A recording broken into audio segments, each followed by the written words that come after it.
Salut Emma. Hello! Bon, ben, ravie de te retrouver ici. Comme, Bah oui, comme je disais en intro, tu faisais partie du premier groupe d'aventurières qu'on avait accompagné. c'est Donc, ça. donc c'est pour ça que ça me fait encore plus plaisir de te recevoir ici aujourd'hui. Avant de commencer, est-ce que tu peux te présenter? Est-ce que tu peux expliquer ton parcours? Oui, bien sûr. Alors, j'ai 33 ans. J'ai fait un parcours baccalauréat classique, mais avec toujours une envie artistique. J'ai fait une école de multimédia, donc j'ai fait un peu de technique, ça c'était chouette. J'ai fait un peu de 3D, de programmation. Et après, j'avais une partie plutôt chef de projet. Du coup, j'ai vite intégré une agence de com en fait, mais j'avais pas envie d'aller dans une approche digitale. Je suis vraiment allée dans une agence de com qui faisait plutôt du packaging ou des brochures. Donc j'avais vraiment envie d'avoir quelque chose de concret en fait. Oui, tu aimais déjà en Euh, fait le dessin et on va dire, c'est ça, la voilà. C'est création, vrai que quoi. le digital fonctionnait bien, mais ça me parlait pas trop quoi. Et au bout de 4 ans, bah, j'en ai eu un petit peu marre, mais financièrement, je ne pouvais pas encore m'échapper d'un CDI. Donc, j'ai continué chez un promoteur, en fait, avec un salaire un petit peu plus confortable qui m'a permis d'économiser jusqu'au jour où bah, j'ai décidé d'arrêter. J'ai posé ma démission. Dit comme ça paraît assez facile, hein. Il y a eu tout un processus, pas mal d'années avant que je me dise, allez, je vais sauter le pas. Bien sûr, j'ai essayé la rupture conventionnelle, ça n'a pas fonctionné. Ouais, tu t'es Voilà, retrouvée j'ai sans rien, démissionné. quoi. C'est ça, voilà, j'ai démissionné en me disant, voilà, j'ai aussi envie de profiter un petit peu de la vie. Et on était, je crois, en 2019, juillet 2019. Donc, j'ai voyagé un petit peu. Ce qui a été chouette quand même, c'est que même si je n'avais pas d'allocation, j'étais quand même rattachée à Pôle emploi. Et ils venaient de mettre en place un atelier pour les gens qui étaient justement en reconversion, mais qui n'avaient pas forcément de projet bien défini. C'est-à-dire que quand j'ai posé ma démission, je savais que j'avais envie de retrouver de la créativité qui n'existait plus en fait dans mon travail, puisque c'était vraiment devenu plus de la gestion de crise. Euh, mais je n'avais pas une idée bien arrêtée du métier que Ouais, j'allais tu faire. voulais. Enfin, je ne me suis pas dit, allez, hop, directement, je vais faire de la céramique. C'est ça. J'avais vu effectivement des vidéos de céramistes, je trouvais ça chouette, mais j'en avais pas fait du tout. Cet atelier Pôle emploi était sur plusieurs années et ça m'a permis de rencontrer des gens de parcours différents parce que moi, autour de moi, en fait, j'avais personne qui était dans cette démarche-là. Tout le monde était bien établi en CDI ou alors il y avait quelques freelances, mais ça n'avait rien à voir avec l'univers de l'artisanat qui était quand même cet univers-là qui m'attirait. Et j'ai fait un petit atelier de céramique pas très loin de chez moi. J'ai bien aimé. Et j'ai tapé recherche, voilà, atelier. Et je suis tombée en fait sur ton site en fait. Et je crois que tu allais te lancer peut-être 1 ou 2 semaines après. Je crois que je t'ai envoyé un mail. On s'est appelé, tu m'as réservé une place. Et puis voilà, c'est comme ça que c'est parti en fait. D'accord. Et donc, au final, là, donc, tu as reçu le matériel donc, avec l'aventure poterie. Et là, C'est tu t'es ça. vraiment mis à fond. Tu t'es Oui, mis. avec la particularité que j'habite dans un petit appartement. Oui. Donc, c'est vrai que financièrement, voilà, j'ai mis de côté. J'ai toujours été une épargnante, hein, et c'est vrai que ce que tu proposais était super chouette parce que ça permettait d'apprendre à son rythme. En fait, je ne me voyais pas retourner dans une école, enfin, surtout que j'étais pas sûre forcément de me lancer à 100% dans la céramique. Je pense qu'il faut tester à plusieurs reprises avant Oui, de de voir si ça savoir avec plaît. bah voilà, c'est ça. Et puis la céramique, il y a quand même pas mal de frais associés. Oui, ça coûte Donc cher. Oui, le matériel coûte cher. Et puis en c'est ça. plus, Donc là, ce qui était chouette, c'était 6 mois que tu proposais, location de tours et de petits fours. Donc, sachez que même si c'est un peu lourd, on peut le monter sur 6 étages sans ascenseur, avec l'aide de quelqu'un quand même. Voilà, il faut quand même. Hein. Et non, c'était chouette parce que bah, c'était nouveau, donc j'aimais bien aussi ce côté-là où c'était nouveau et pour toi et pour nous. On était une dizaine, donc on n'était pas beaucoup et on a pu quand même échanger en fait sur notre apprentissage. On s'envoyait des photos. Enfin, vous avez mis en place tout un système super chouette où voilà, on peut échanger des lives ou même si on n'était pas disponible, on pouvait les regarder en replay. Donc c'était vraiment en fait, c'était pile ce qu'il me fallait. Vraiment, pour moi, c'est ce que je dis, c'est ce petit côté coup de destin qui fait que, voilà, j'ai trouvé sans forcément savoir que j'allais trouver ta formation. Et puis, voilà, c'est apprendre à son rythme. La céramique, c'est que ça, hein, c'est de l'entraînement. C'est ça, c'est comme quand on fait du vélo, c'est la pratique. Après, c'est ça, exactement. Après, on voit ce qui nous plaît ou ce qui nous plaît pas et vers où on veut aller, mais il n'y a qu'en faisant qu'on peut voir si ça plaît. Et puis moi, j'étais, on va dire, à temps plein dessus. C'est-à-dire que je ne faisais pas partie de celles qui ne pouvaient pratiquer que le mercredi ou le week-end. Donc c'est vrai que moi, j'y suis allée banco à fond, à galérer à centrer parce qu'au final, au bout d'un mois, j'ai réalisé que juste ma terre était trop dure. Enfin voilà, c'est... Oui, c'est les aléas c'est les aléas. Exactement. Et puis, ben, c'est vrai que c'est une approche un peu thérapeutique parce que quand j'ai quitté en fait le monde professionnel traditionnel, enfin voilà, il y a tout un aspect émotionnel rattaché, donc c'est vrai que ça m'a permis de m'en libérer, donc c'était chouette. Et donc je crois que le matériel, j'ai dû te le rendre septembre, octobre, quelque chose comme ça. Et voilà, je me suis dit bon bah écoute, allons-y. Testons, j'osais pas trop à l'époque forcément montrer ce que je faisais, donc ce que j'ai fait, c'est que le site internet, donc Etsy, est assez chouette parce que, avec ou sans statut, ça je ne savais pas, mais à l'époque, je n'avais pas encore mon statut d'auto-entrepreneur, mais tu peux vendre des pièces. Donc je me suis dit, bah écoute, vas-y, pense-toi quoi. Voilà, ça coûte rien, tu as juste une toute petite somme pour mettre en ligne tes produits. Mais voilà, j'ai cherché les pièces que je trouvais les plus jolies pour les proposer à la vente. Et c'est surtout la famille et les amis qui ont acheté. Et ça m'a permis de financer une partie de l'achat de mon four, qui était quand même l'une des plus grosses dépenses. J'avais eu la possibilité de racheter ton tour, donc je l'ai fait. Et du coup, il fallait que je passe par la case four. Et c'est une grosse case en plus. Petit appartement, voilà, avec toutes ces contraintes. Donc, ça a été voilà, mes deux gros investissements en fait du début, quoi. En octobre. Et en parallèle, en fait, je finissais, du coup, toi, tu proposes un travail de faïence. Je ne sais pas si ça a changé depuis, mais et je voulais me tourner vers le grès et il me restait un petit pain de terre de faïence orange et j'ai commencé à faire mes premières citrouilles. Et en fait, voilà, c'était pour le plaisir.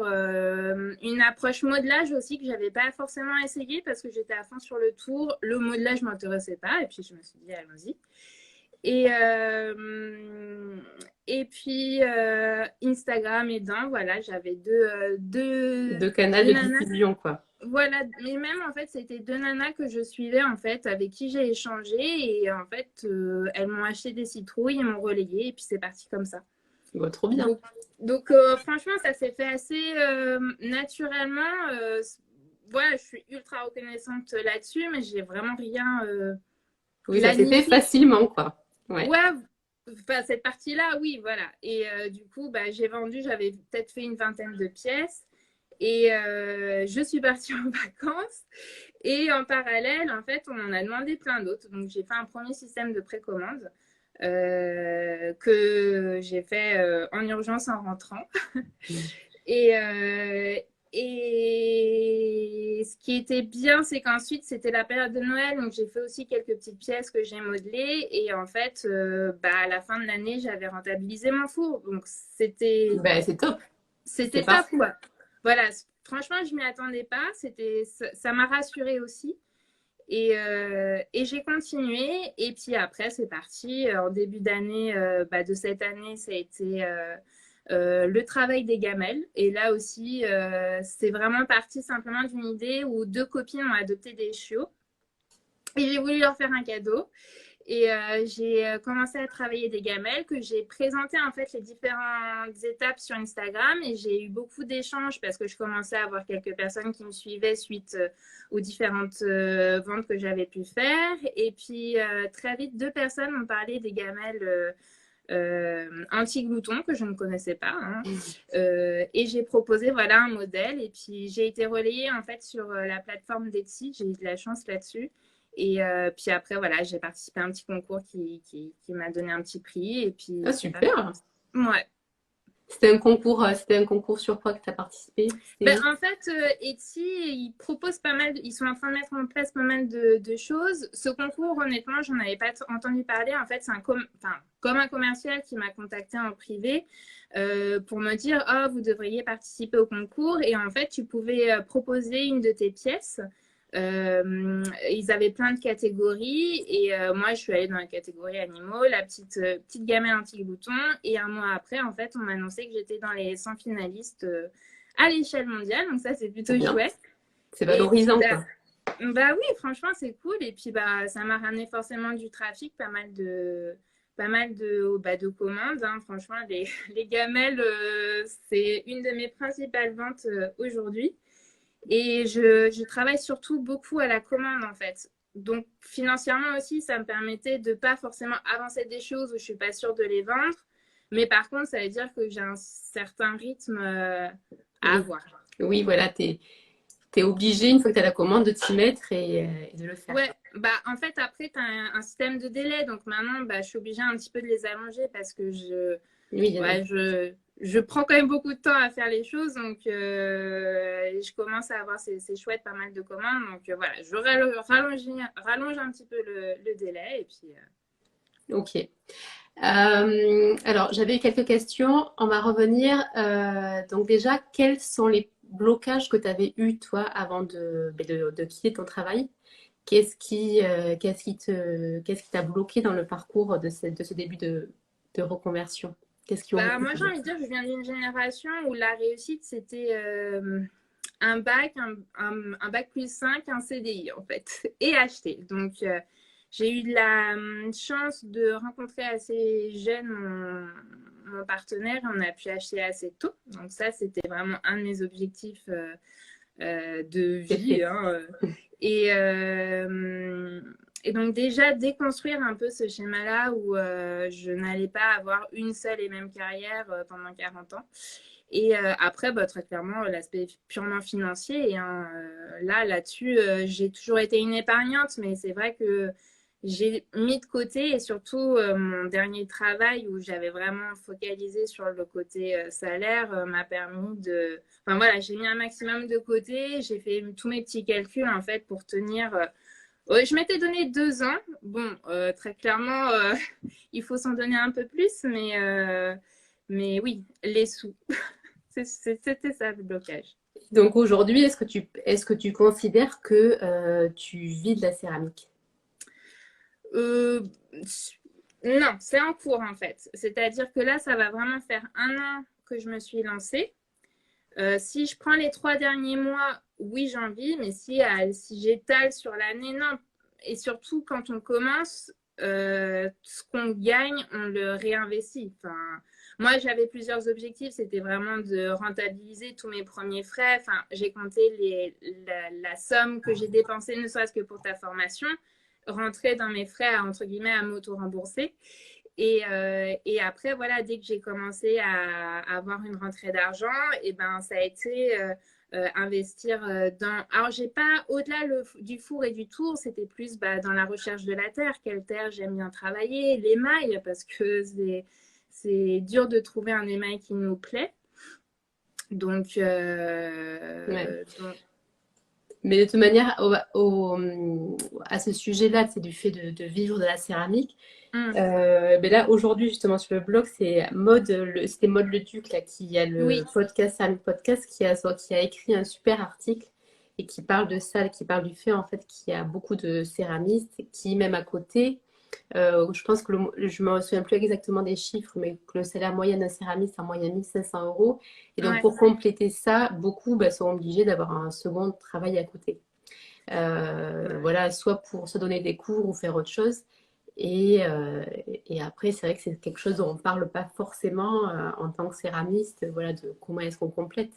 Mais donc, si déjà tu commences au bout d'un an, à commencer à te dire que tu arrives à en vivre certains mois, ben c'est top, franchement, Bah, c'est une belle réussite. merci. Après, c'est aussi, enfin, pour moi, c'est une histoire de choix aussi. Je travaille de chez moi, donc depuis un appartement, ça a ses contraintes, mais ça veut dire que j'ai pas de frais j'ai pas de loyer d'un point de vue, enfin, tu vois. Oui, tu n'as pas un loyer à rajouter pour amortir ta production, quoi. Exactement. Donc, mais oui, oui, non, non, franchement, je suis ultra reconnaissante Ouais. de mon parcours qui s'est fait tranquillement, quoi. Et donc, justement, toi, là, comme tu disais, tu as vraiment un univers qui est assez marqué. Mm. Tu as choisi, voilà, le parcours direct, le parcours de beaucoup de céramistes, c'est de partir dans l'utilitaire ou de partir sur les tasses ou quoi. Toi, tu es parti un peu à contre-pied de tout ça en faisant les citrouilles, en faisant les gamelles, en faisant les fantômes. Qu'est-ce qui t'a poussé là-dedans? Comment tu as choisi en fait ça? Est-ce que tu disais que c'est venu par hasard, mais Bah, au final, pour moi, je veux dire, quand on pratique la céramique, il y a quand même une approche plaisir. Et moi, si je m'orientais aussi vers la céramique, c'était avant tout pour me faire plaisir dans mon travail. Donc, c'est vrai que là, pour moi, j'estime que je suis vraiment dans une phase de test. Hein. J'ai mis de côté le tournage vraiment pour un côté pratique parce que dans un appartement, même si ça se fait, ça se salit vite. J'avais clairement pas la place. Là, avec le modelage, je m'étale un peu moins, mais je m'étale de plus en plus. Donc, je sens aussi que je manque de place. Faut tester. Enfin, je fais quand même des tasses parce que au bout d'un moment, bah, j'ai eu envie de me faire des tasses. Je bois énormément de café, donc j'ai commencé par la toute première petite tasse et c'est toujours rigolo de voir en fait la première un peu pourrie oui. avec la tasse, la anse Mais on en qui en est fait fiers, on en est fiers. très fière. Elle trône sur mes étagères, mais c'est vrai que même mon mini doigt ne passait pas, donc c'est rigolo. Et puis, de toute façon, c'est en pratiquant qu'on va développer. En fait, moi, au final, je me rends compte que j'aime bien soit des tasses simples, mais j'aime plus un travail peut-être de relief. Oui, c'est J'aime ce que. bien aussi personnel. En fait, je fais des choses que j'aurais aimé trouver tout simplement. Et surtout, ben, je les soumets en fait sur Instagram et ça me permet de sentir aussi ce qui plaît ou ce qui plaît moins, en fait, tout simplement. Je pense qu'il ne faut pas forcément se dire, oh là là, il faut que j'aille dans telle ou telle direction, il faut tester. Et puis, euh, et puis surtout, soumettre aux autres, ce qui est toujours un exercice difficile, mais c'est comme ça qu'on sait si ça fonctionnera ou pas, quoi. Donc toi, tu t'es lancé assez rapidement, tu as proposé tes pièces assez rapidement donc via Etsy. Certains n'osent pas se lancer parce que des fois ils se sentent pas forcément légitimes ou quoi. Toi, t'as pas connu ce problème, toi au final. Bah, est-ce que enfin, je sais pas si c'est le terme, c'est légitime. Je pense que c'est plus bah, avoir un peu confiance en soi. C'est plus ça. C'est oser en fait. Hein. C'est clairement plus facile à dire qu'à faire. Moi, je suis une émotive, donc très clairement, c'est oui, non, non, tu devrais pas faire ça. Mais enfin, Et tu fermes après, on les est yeux et tu le fais quoi, c'est parti. bah oui, de toute façon, si on veut vendre, il faut forcément proposer aux autres. Donc, faut essayer. Et puis, bah, si ça marche pas, tant pis. On peut aussi le prendre comme un gros raté. Mais en fait, c'est plus de l'apprentissage. C'est tester. Honnêtement, je sais pas si je serais céramiste toute ma vie. Aujourd'hui, voilà, ça me plaît. Je trouve que c'est vraiment un univers où il y a tellement de choses à apprendre. Enfin, voilà, j'adore chaque jour apprendre un nouveau petit détail. sur une pièce à force de la refaire. Enfin, je suis tout le temps en train d'apprendre comment optimiser, améliorer. Aussi énormément d'échecs. J'essaye d'en montrer quelques-uns, mais il y en a quand même beaucoup. Oui, c'est vrai qu'on les montre pas assez. Ça, c'est ta Oui, raison. c'est ça. Bah, moi, j'essaye de montrer surtout le côté, le temps que ça prend, parce que les gens ont du mal à réaliser le temps que peut prendre une pièce. Mais voilà, moi, je débute, quoi. Et dans quoi t'aimerais maintenant, vers quoi t'aimerais te former? C'est quoi qui t'attire? C'est quoi qui... Bah, moi, je trouve ça toujours autant fascinant, ceux qui arrivent à faire des magnifiques pièces autour. Je ne suis clairement pas encore dans cette lignée-là. Et surtout, toute la partie chimique avec les émaux. Voilà, ça me fascine. Très clairement, j'ai pas la place chez moi. Mais dès que je peux, pour le coup, j'ai vraiment envie d'apprendre et d'aller dans des ateliers, d'échanger et de enfin voilà, c'est un vaste domaine. Pour C'est l'instant, encore, ouais, c'est encore une autre... à mon avis, pour moi, c'est le deuxième monde de la céramique, quoi. c'est T'as ça, le premier monde où tu fais, et le deuxième monde après où t'émailles qui est... c'est ça. Mais vraiment, je suis dans le test et puis j'aime bien ce côté. En fait, il y a une double approche pour moi. Il y a la partie céramique, donc apprendre un nouveau métier, un univers, et la partie d'auto-entrepreneur que je découvre aussi, qui prend beaucoup de temps en fait. Et bah, ça va avec de pair, plus on a de commandes. J'ai de plus en plus de gens qui me contactent via Etsy, mais pour d'autres choses. Donc, c'est chouette, mais ça veut dire que ce sont des devis à faire. Enfin, voilà, il y a toute une logistique aussi qu'on ne connaît Oui. pas et qu'on apprend sur le tas. Oui, et des fois même moi je sais, tu vois, c'est des choses que je fais le soir ou quoi, et parce que je considère que c'est du travail en plus, mais en fait non, c'est du travail à part entière et qu'il faut compter dans son temps de céramiste. Oui, là, très clairement, mon planning, c'est pas du 9h-18h. Hein, ça, Ouais. Mais c'est aussi parce que je l'ai choisi. C'est-à-dire que même là, avec la collection Les Citrouilles, j'ai voulu lancer une collection pour voir ce que ça donnait. C'est-à-dire que j'ai énormément montré pendant 2-3 mois, en fait, ce que j'ai fait pour tâter aussi, pour sentir. Mais j'ai fait ma première collection.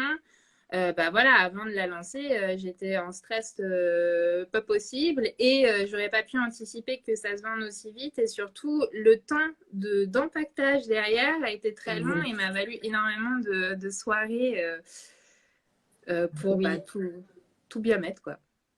ben oui, c'est ça, c'est voilà que pour mener à bien ces projets, quelquefois, ben voilà, il y a plein de petites choses auxquelles on pense pas et qui Oui, prennent. je pense que n'importe qui se lance, quel que soit le métier, et encore plus quand c'est un métier manuel, il faut compter plusieurs années en fait avant de trouver son rythme. Même moi, j'arrive pas forcément à trouver des moments où le week-end je ne travaille pas. Mais bon, après, enfin, moi je trouve que c'est différent quand tu aimes tout simplement ce que tu fais. Hein. Oui, et puis en plus, c'est chez toi.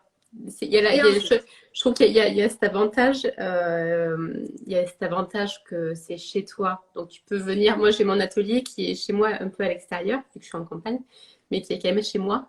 Et donc j'ai l'avantage de pouvoir y aller vérifier, retourner c'est les ça. pièces et tout. Mais c'est aussi cet inconvénient de se dire, ben en fait, n'y va pas quoi. Bah oui. Moi, voilà, c'est là. Enfin, je veux dire, mon appartement, il fait 40 mètres, même pas 40 mètres carrés, donc c'est là, quoi. Je peux pas passer à côté. Et ouais, tu peux pas l'oublier. On avait eu cette question, quel statut as-tu choisi? Auto-entrepreneur, du coup. Ok. Euh, Donc toi, au final, on a l'autre question, c'était les charges pour te lancer. Toi, les charges que tu as eues pour te lancer, donc ça a été cette formation d'aventure poterie, le tour et le four. Ouais. Et ouais, ça, c'était les plus grosses dépenses. Et après, ça a été bah, le, pardon, la matière première, quoi. Ok. Et d'ailleurs, toi, en appartement, là, tu t'es acheté quoi comme four? C'est un Rod, je crois que c'est un 50 litres, si je ne me trompe pas. En fait, ce que j'ai fait, c'est, surtout pour me rassurer, je l'ai mis dans ma cheminée que j'allais faire à moi-même et qui ne tirait plus. Et j'ai trouvé pile poil le four pour aller dedans. Donc, j'ai un système coulissant, en fait, de mon four que je sors et que je rentre. Donc, c'est un peu lourd, mais franchement, ça se fait. Voilà, c'est rigolo. Ah, c'est marrant, et tu l'as mis sur roulette et tu le déplaces. Ouais. Ouais, j'ai coupé en fait les pieds qui sont fournis avec et enfin j'ai demandé à mon compagnon hein. Ouais. Et on a mis des petites roulettes, je crois que c'était des vieilles roulettes qu'on avait de roller ou un truc comme ça et ce qui fait que voilà ça a permis de le sortir et comme la plupart de mes pièces sont quand même plates et en équilibre, enfin Oui, tu peux le prendre sans que ça ouais, risque voilà, je trop. peux le tirer. Il y a une petite secousse, mais j'ai quand même, je vérifie toujours un petit peu au-dessus au cas où. Mais non, enfin, pour l'instant, j'ai jamais eu de problème de pièces qui tombaient. Et puis, bah, ça me prend pas de place du coup. Ouais. Bon, bah, super. Pour terminer, est-ce que tu pourrais citer deux céramistes, deux créatifs qui t'inspirent? Oui, bah alors, moi, il y a Berthe, je sais pas si tu connais Berthe Céramique. Ah oui, Euh, oui, oui, j'aime beaucoup. Elle fait des Oya et tout, Exactement. assez rigolote. Ouais. Je suis fan de ces Zoya. J'ai énormément de plantes, donc très clairement, c'est sur ma wish list. Et puis, elle a un univers très monochrome, enfin, qui me parle beaucoup.